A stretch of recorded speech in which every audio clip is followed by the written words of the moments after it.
Let's see. We got multiple senators talking about Charlie Kirk's shooting. It is, a horrendous thing to see, and it happens all too often. I'm thinking about him and his, family, and I hope,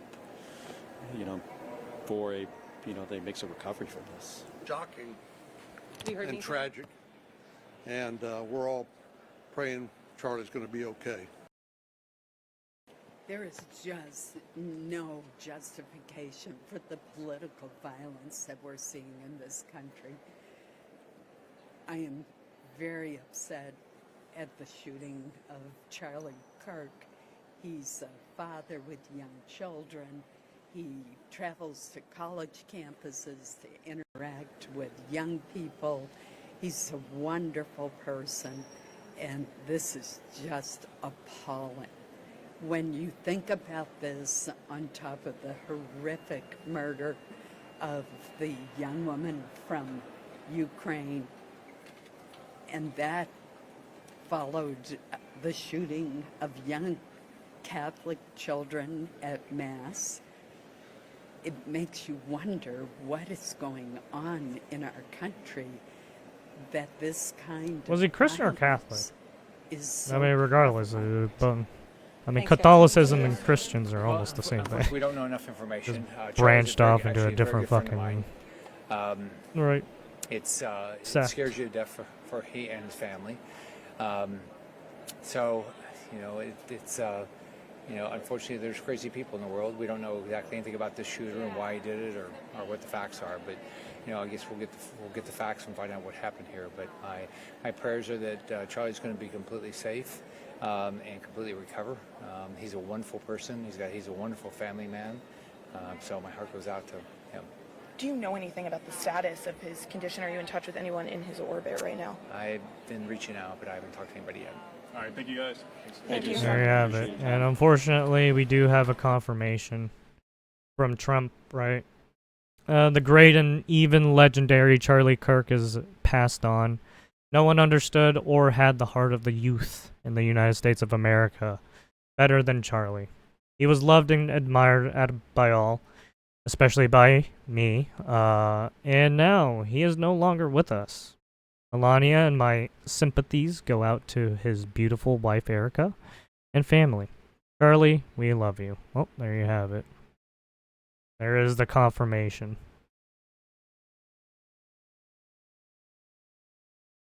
This was what, 15 minutes ago? 1:41 p.m.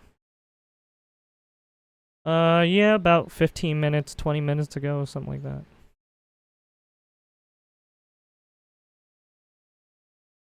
And then we have train stabbing. The Justice Department filed a federal terror charge against the man accused in a deadly stabbing of a This is the Ukrainian Irina refugee in Charlotte, case. North Carolina. The horrifying video of that attack. So we just is all had over the social Irina media. case That and victim, now the Irina Charlie Kirk case. Rutska, was 23 years old. She had fled from a bomb shelter during the war in Ukraine to find a new home and a new job in North Carolina. And prosecutors say that on August 22nd, on her way home from work, she was stabbed and killed while sitting on the light rail system in Charlotte.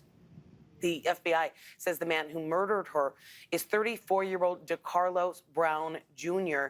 Court records show Brown has been arrested 14 times before. These federal charges will go alongside the murder case in state court, and we hope that they will ensure justice for Erna, for her family, and for the whole Charlotte community. The federal terror charge raises the possibility of the death penalty. And there you have it. You have a president that is fundamentally oppositional to the Constitution. And see, this is why we need support the to Constitution probably or you do not. increase This president security. has 'Cause, continuously. there's been too much bad shit happening eroded recently, the especially fabric when of talking what our about democracy is politics, built off right? of. And so, as far as Or any just attempt to race divide relations or to or ultimately whatever, conquer right? our city, that's not going to happen here.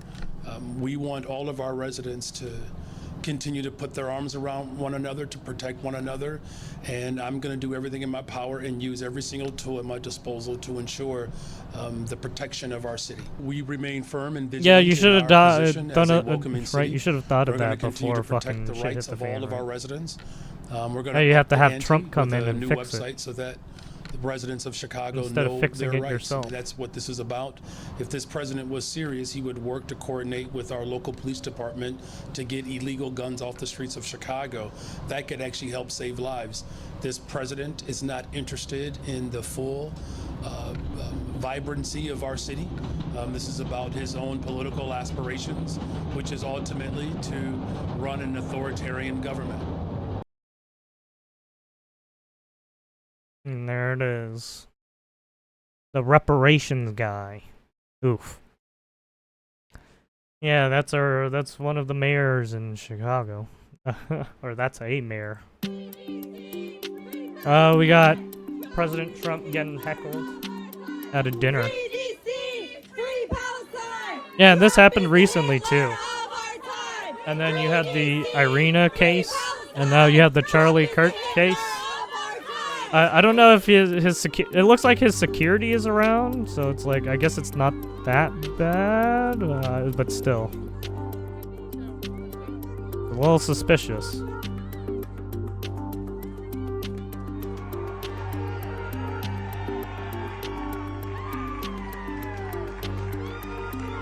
This is a great, great success, and we have so many. I don't think any president in their first 8 months has had anywhere near the success that we've had.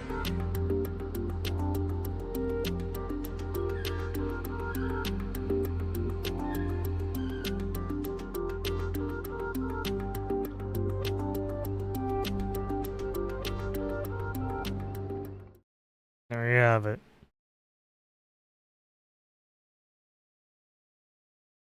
No, there's even people already talking about the Charlie Kirk stuff right now, too.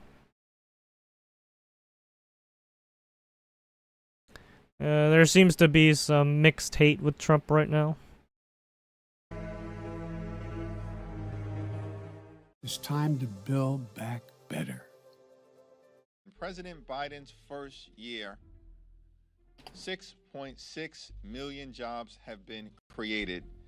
That's more job creation in a president's first year than at any other point in American history. Democrats deliver for the people.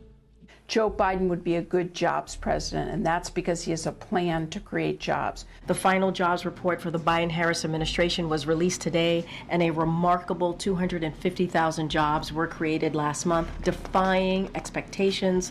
The economy is booming. Yeah. Inflation is down. The stock market is doing well. People are having an easier time putting bread on the table, etc. The latest jobs report shows employers added 339,000 jobs last month. That is much higher than economists' expectations of 190,000. This is the only administration to gain jobs every month. We had 0 months with job losses. This was no accident. Look, democracy works. And it was very important to prove that it worked. Prove that it worked. I mean, look at what we've been able to do. We've created 16 million jobs. I mean, real new jobs.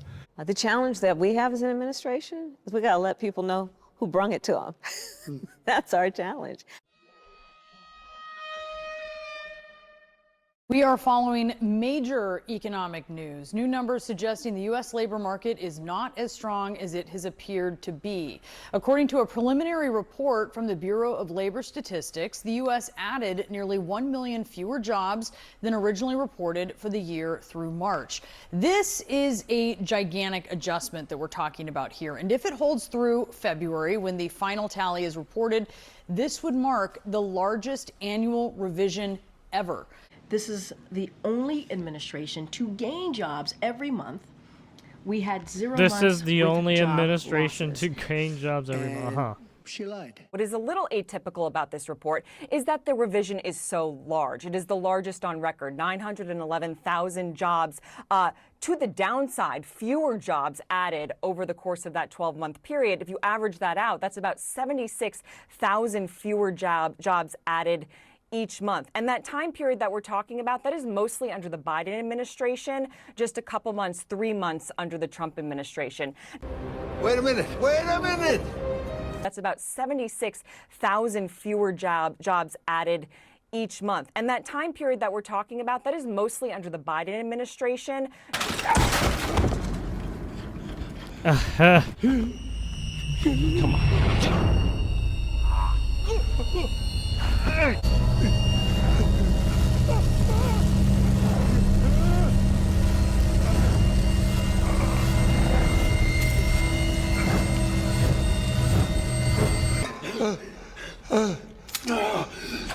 What the hell is going on?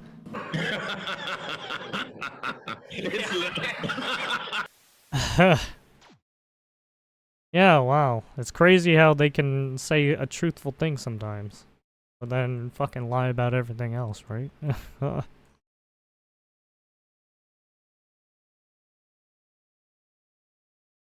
What's this? Ava DuVernay, Mark Ruffalo, Iowa Debris, Amy Lou Wood. These are 4 of more than 3,400 film workers who have pledged to boycott Israeli film institutions. The group Film Workers for Palestine posted the pledge, calling on anyone in the industry to answer a direct appeal from Palestinian artists who urged the international film community to take action. The pledge was inspired by Filmmakers United Against Apartheid, formed in 1987, when directors like Spike Lee and Martin Scorsese urged then-President Ronald Reagan... The apartheid term only came about because of Africa. So yeah. And it's a more recent the term that's been 3,400 and used. counting signees pledge not to screen films, appear at, or otherwise work with Israeli film institutions that are implicated in genocide. Instead and of splitting apartheid things against the Palestinian right north people. and south, The they list made it even now. includes Oh, we're just gonna progressive call it Jewish celebrities apartheid like now. Alana Glazer and Hannah Einbinder, both vocal supporters of Palestine. Film Workers for Palestine stress the pledge does not target Israeli identity, nor does it prohibit collaboration with individuals. Instead, it specifically calls out institutions. Supporters point to a ruling from the International Court of Justice saying there is a plausible risk of genocide in Gaza. The pledge, posted September 8th, came just days after pro-Palestinian protests during the Venice International Film Festival. Meanwhile, the Gaza Health Ministry, which is run by Hamas, says the Palestinian death toll has now surpassed 64,000.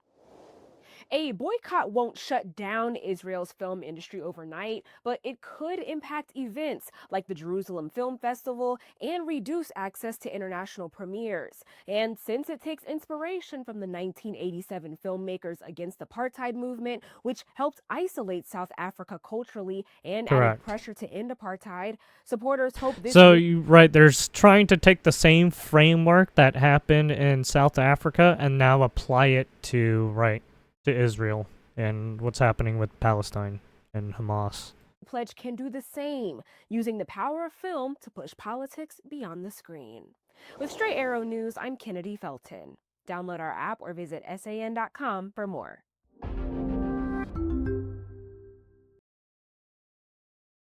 There you have it. All links will be in the description, right? Take a look. Memology.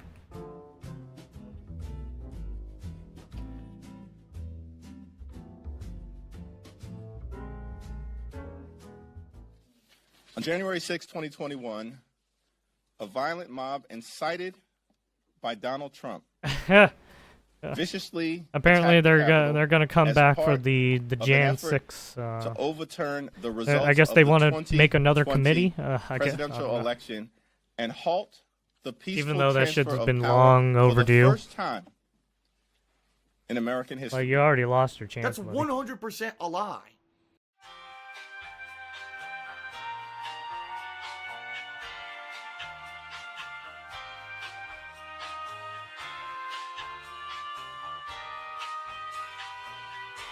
I'm asking for everyone at the U.S. Capitol to remain peaceful. No violence. Remember, we are the party of law and order. Respect the law.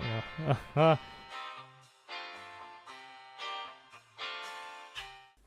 Donald Trump and House Republicans are now determined to whitewash that day that will always live in infamy.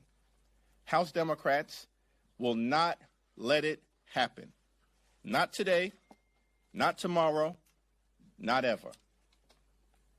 And under the leadership of Democrats on this so-called January 6th subcommittee, we will make sure that the American people continue to receive the unfiltered truth, the whole truth, and nothing but the truth. God damn it, not this shit again. Oh, God damn it. Looks like they're bringing the subcommittee back again for some reason. Fuck. Oh, how annoying. How annoying. What's this? Kamala Harris writes a Joe Biden's re-election decision was reckless. Kamala Harris writing that it was this was in her President like Biden new alone book to or make a whatever. decision to run for re-election in her new memoir. Yeah. Chief Washington correspondent John Like Carl has the latest. 107 days. Good morning, George. This is a remarkable turnaround for Kamala Harris. Really a mea culpa. She is saying Loser. the Democrats made a big mistake by allowing Joe Biden to make the decision himself about running for president again. Here's what she writes. This is in an excerpt out this morning in The Atlantic. It's Joe and Jill's decision. We all said that like a mantra, as if we'd been hypnotized. Was it grace or was it recklessness? In retrospect, I think it was recklessness. The stakes were simply too high. This wasn't a choice that should have been left to an individual's ego and individual's ambition.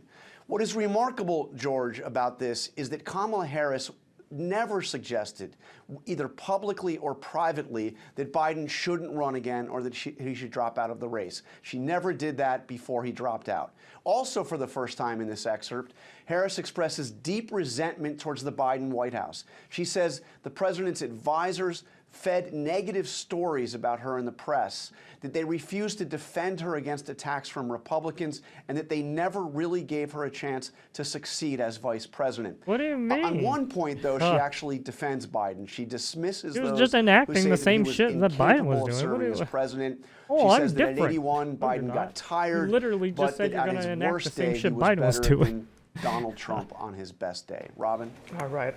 Our thanks to you, John. A lot of people are going to be talking about that. We appreciate it. There you have it. Video shows confrontation outside Central Library that led to alleged stabbing. Good evening. Thanks for joining us at 11. I'm Barry Mangold. A lot to get to tonight. We have new video just released by Multnomah County showing the moments leading up to an alleged violent attack outside the Central Library in downtown Portland. A county commissioner today claimed that there is a discrepancy between what the video shows and what authorities said happened immediately, or what they said immediately after it happened.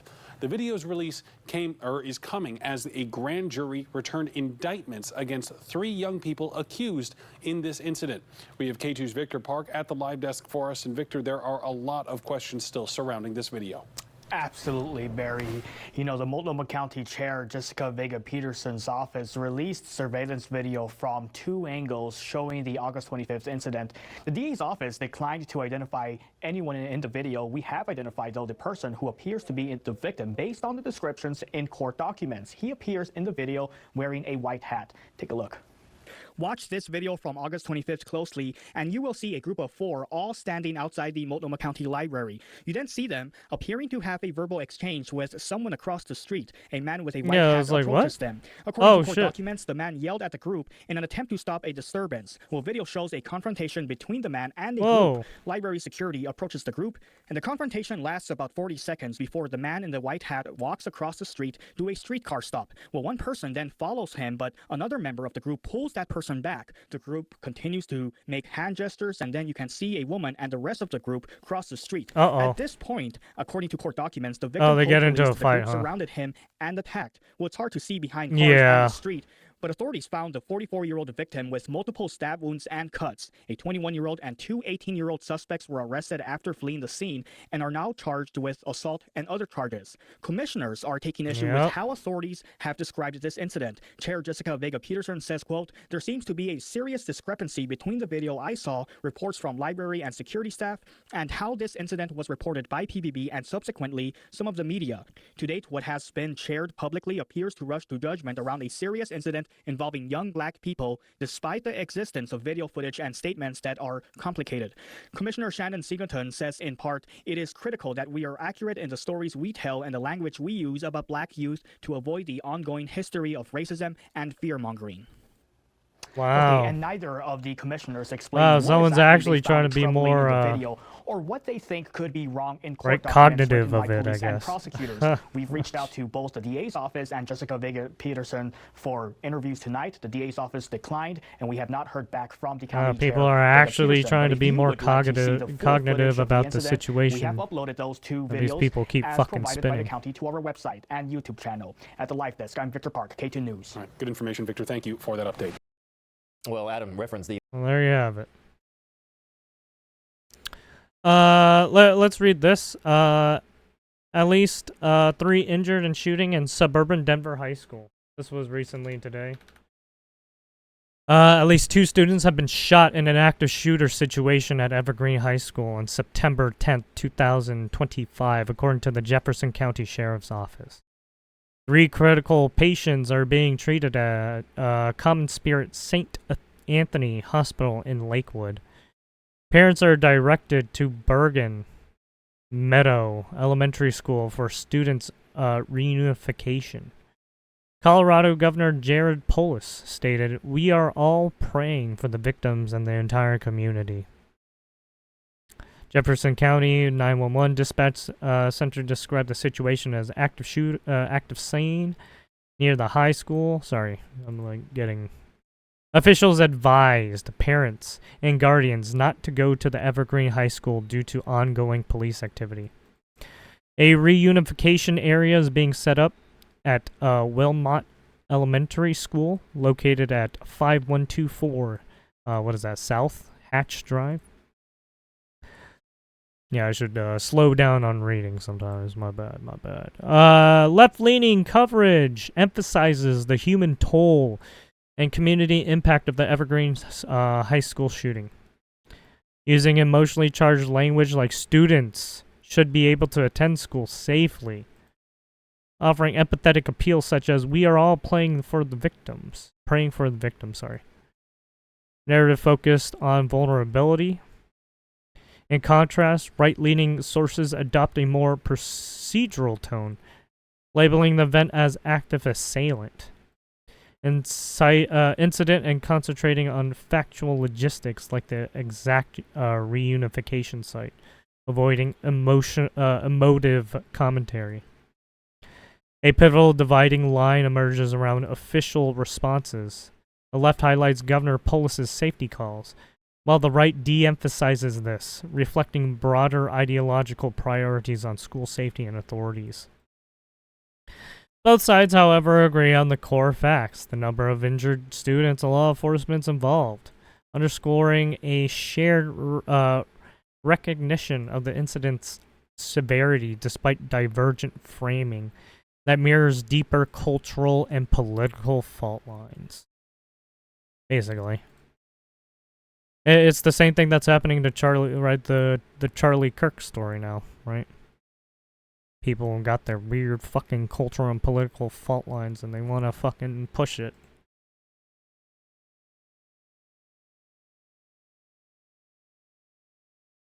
Qatari PM calls the Israeli attack state terrorism. Price for crossing them, and it's unlikely to pay a price anytime soon. I've got to just interrupt because we have this news conference taking place in the Ministry of Finance. We can now go this was yesterday. Listen to what the Foreign Minister is at the moment saying, or his spokesman, and here you go. We forgot to watch this yesterday, so we'll watch it now. Terrorism. This has targeted the headquarters or the political office of Hamas during the negotiations. the security forces and civil defense went directly under the directives of His Highness the Emir to address the situation that happened, the attack that took place on 3:46 p.m. and taking care of all those who died or were injured during this attack. We also took all the measures in order to contain the situation. In this regard, we present and express our sincere condolences to the martyr Saad al-Dusri, who died during while he was carrying out his duties in this event. We also pray that all those who died or has been killed will be in the paradise. The state of Qatar is committed to act in a decisive way with anything that would target its territories and will reserve the rights to retaliate. Right, this is the recent measures attack to in retaliate. Doha. And under the directives of His Highness the Emir, the security of the citizens and the residents is our top priority. And based on that, as of tomorrow, God willing, we will review all the policies and the directives in order to deter such actions and measures in the future so that it cannot happen again. And this will be also the committee will be headed by State Minister Mohammed Al-Khalifi, who will take all the needed measures in order to retaliate and to respond to this attack against this attack. The Israeli attack that took place today in the state of Qatar, we can only call it as state terrorism that is being exerted by someone like Netanyahu, given his attempts and his policies as he tries to threaten the regional security. This is only a clear message to the whole region, and this message says that there is one player and there's also a disrespect to all the policies and also a violation to the sovereignty of all the countries and the states. Netanyahu said himself that he will reshape the Middle East. Does he mean that he's also going to reshape the Gulf region? I think that we have reached a decisive moment. There should be a retaliation from the whole region in the face of those barbaric actions that only reflects one thing. It reflects the barbarism of this person that is leading the region to, unfortunately, to a point where we cannot address any situation and we cannot repair anything and we cannot work within the frameworks of international laws. He just violates all those international laws. This attack, the targeting was beyond and violating not only international laws but only all morals.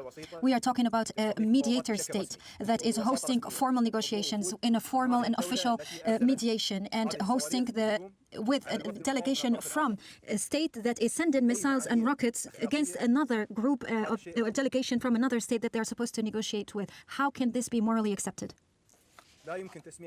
We can only call this as treatness.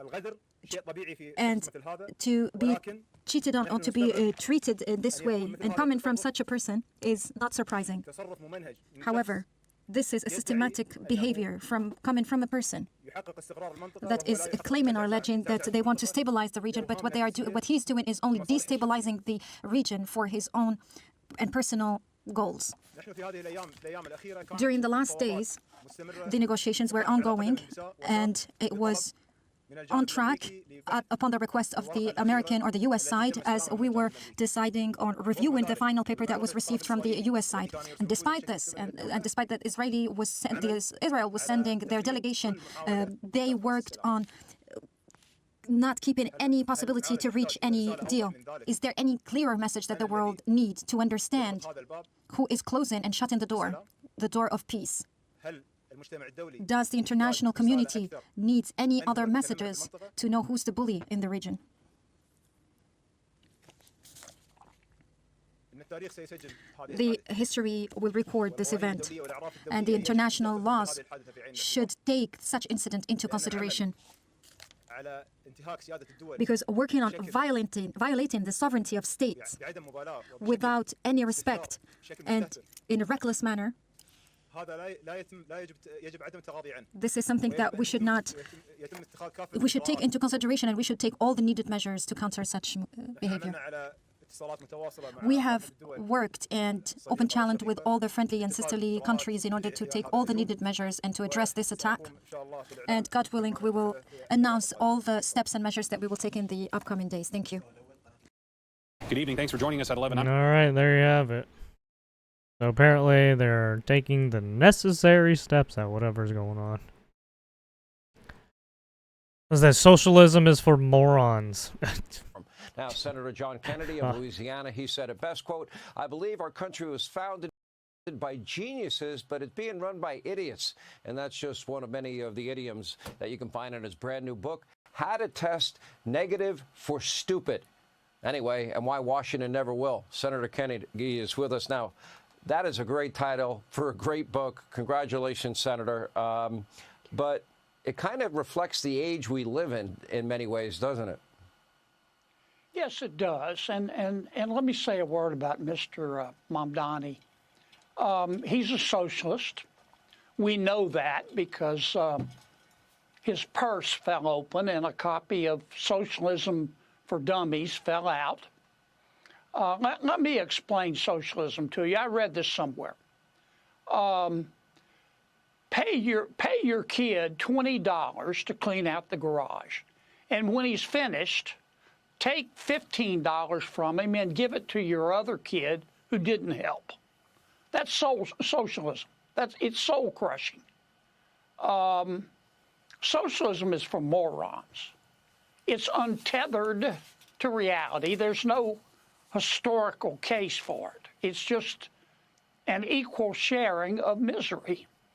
And for all those howdy-doodies that say, well, socialism is better than what was the saying? Misery loves company? Ask yourself this question. When the Berlin Wall fell, who ran to which side?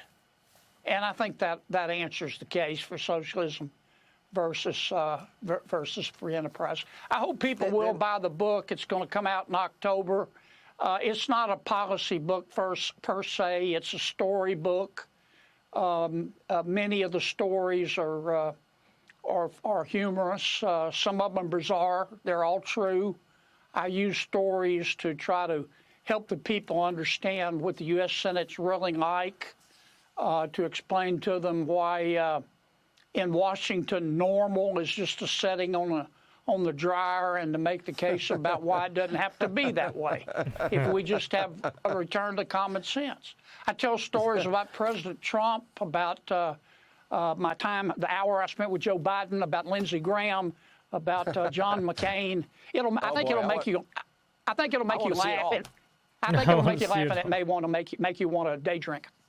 I may have to. I don't know. Back to the people that you're mentioning and the people that you talk about. Maybe Lindsey Graham will be the more interesting story. I have no idea. But you look at the leadership now of the Democratic Party. You've got AOC flying around in a private jet with Grandpa Bernie to fight the oligarchy. They're spending $3,500 on hotels and fancy places, and dining out, and living like kings and queens. And okay, that's fine. But I thought they were fighting the oligarchy. Then you got Mamdani. Then you got the squad. Then you got AOC and the squad. Then you got Jasmine Crockett, your friend Pocahontas. No, the right side oligarchy is bad. Our oligarchy is okay.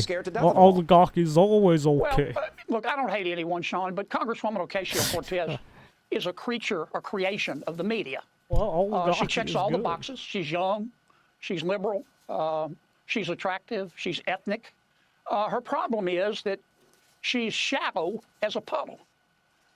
You scratch the surface, and you just get more surface.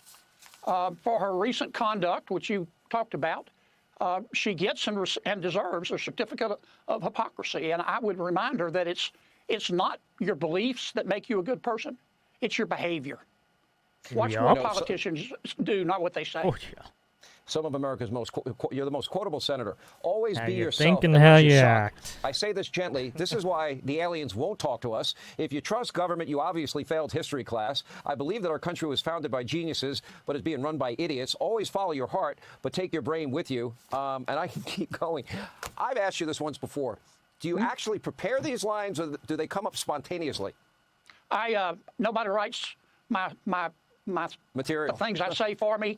I've always been like this. God gave me the right to remain silent, but not the ability. And I just say what I think. And Lindsey Graham's coming on. Let me give you some advice.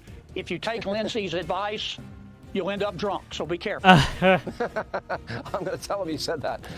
One of the things you say, common sense is illegal in Washington. I know I've seen Well, it I mean, firsthand. or you might get a Senator Kevin crazy Graham is person always come looking forward after to the your book, and I appreciate you. husband Hey, Sean and Hannity here. Hey, bash click them here in to the fucking subscribe head to with the Fox News fucking YouTube hammer. page and catch our hottest interviews and most compelling analysis. That you will one not was a get it crazy one. anywhere else. Just some random dude with a hammer just trying to attack Mr. Pelosi, yeah? It's like, what the fuck? What the fuck did you guys do to that guy, huh? To Europe now, and in breaking news this hour, Emmanuel Macron has just appointed Sébastien Lecornu as the new French Prime Minister. He's the 5th French PM in 2 Yep, years. he just got Parliament elected. ousted Francois Macron Bayrou is yesterday out. Over his plans to He's taking dramatically his cut spending. suite Mr. somewhere Lecornu else. is a Macron loyalist and conservative, indicating the French president is expected to press on with his pro-business reforms. A left-wing alliance still holds the most seats in France's parliament and has been pressing for a left-wing prime minister. There you have it. We'll see how that goes. Anyways, that's going to be it for Fast News. We'll take a look at more stuff tomorrow, right? But yeah, all the links all the sources we saw will be in the description, right? You can check them out there. And yeah, do your own research, yeah. Peace out. Have a good one.